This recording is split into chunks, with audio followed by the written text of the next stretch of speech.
దువ్వాడ శ్రీనివాస్ వ్యవహారంలో మరో రచ్చ షురూ అయింది. దివ్యల మాధురి వివాదాస్పద ఇంటికి చేరుకోవడంతో గొడవ మరింత ముదిరేలా కనిపిస్తోంది. నెల రోజులుగా దువ్వాడ వాణి పిల్లలు అదే ఇంట్లో నిరసన వ్యక్తం చేస్తున్నారు. దివ్యల మాధురి ఇంటికి రావడంతో దువ్వాడ వాణి ఆమె కూతుళ్లు ఆగ్రహం వ్యక్తం చేస్తున్నారు. ఇంటి లోపలికి ప్రవేశించేందుకు కోర్టు అనుమతి ఇచ్చిందంటూ వాణి చెప్తున్నారు. గత నెల 8వ తేదీ నుంచి ఇంటి వరండాలోనే నిరసన తెలియజేస్తున్నారు దువ్వాడ వాణి ఆమె పిల్లలు.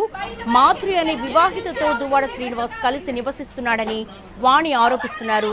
దీని మీద పెద్ద ఎత్తున వివాదాస్పదమైంది. దువ్వాడ శ్రీనివాస్ వ్యవహారంలో మరో ట్విస్ట్ అయితే చోటు చేసుకుంది.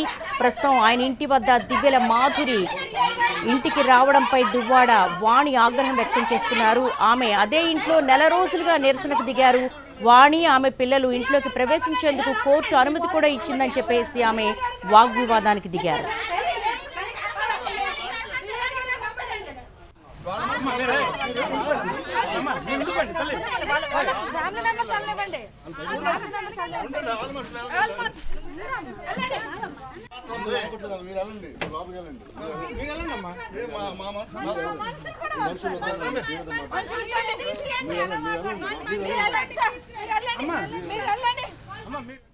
గత కొంతకాలంగా దువ్వాడ శ్రీనివాస్ వ్యవహారం రచ్చగా మారుతోంది.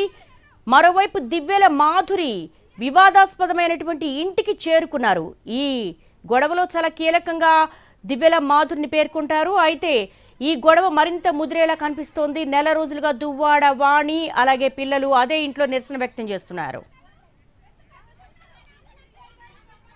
దువ్వాడ శ్రీనివాస్ వ్యవహారంలో మరో రచ్చ షురూ అయింది. దివ్యల మాధురి వివాదాస్పద ఇంటికి చేరుకోవడంతో గొడవ మరింత ముదిరేలా కనిపిస్తోంది. దీనికి సంబంధించి మా ప్రతినిధి నాయుడిని అడిగి తెలుసుకుందాం. నాయుడు, అసలు ఇంటి దగ్గర ఏం జరుగుతోంది? ఎందుకు దివ్యల మాధురి ఇంటికి వచ్చారు? దేవి, ఏదైతే గత నెల రోజులుగా మనం చూస్తున్నామో ఎమ్మెల్సీ దువ్వాడ శ్రీనివాసు ఆయన భార్య వాణి మరియు కుమార్తెలు కుటుంబ వ్యవహారంగా చూసినటువంటి ఇష్యూ. దానిలో మాధురి అనేది ఆమె ఇల్లీగల్ ఎఫ్ఐఆర్ ఉందని చెప్పి ఆరోపణల వరకే పరిమితమైంది. అయితే తాజాగా ఈ రోజు చోటు చేసుకున్నటువంటి ఘటన ఏదైతే ఉందో అది మాధురి ఈ వివాదాస్పద ఇంటికి ఎంటర్ అయింది. అక్కడ నుంచి ఏదైతే టెర్రస్ పై నుంచే ఫోటోలు వీడియోలు తీసుకున్నటువంటి తరుణంలో ఏదైతే వాణి కుటుంబ సభ్యులందరూ కూడా ఇంట్లోకి వెళ్లేందుకు ప్రయత్నించారు. అయితే దీనికి సంబంధించి గత 2 రోజులుగా కొన్ని కీలక పరిణామాలు చోటు చేసుకున్నాయి. మొన్న 5వ తారీఖున ఏదైతే గత నెల రోజులుగా తన భర్త ఉన్నటువంటి ఇంట్లోకి వెళ్ళడానికి నాకు అనుమతి ఇవ్వండి అంటూ కోర్టులో పిటిషన్ వేసిన నేపథ్యంలో కోర్టు కూడా దువ్వాడ వాణికి అనుకూలంగా తీర్పు ఇచ్చింది.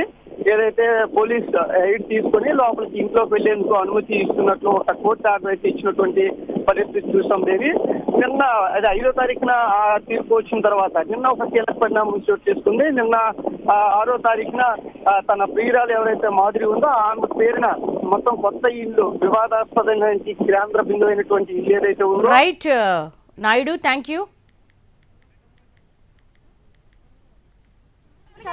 ఆల్మోస్ట్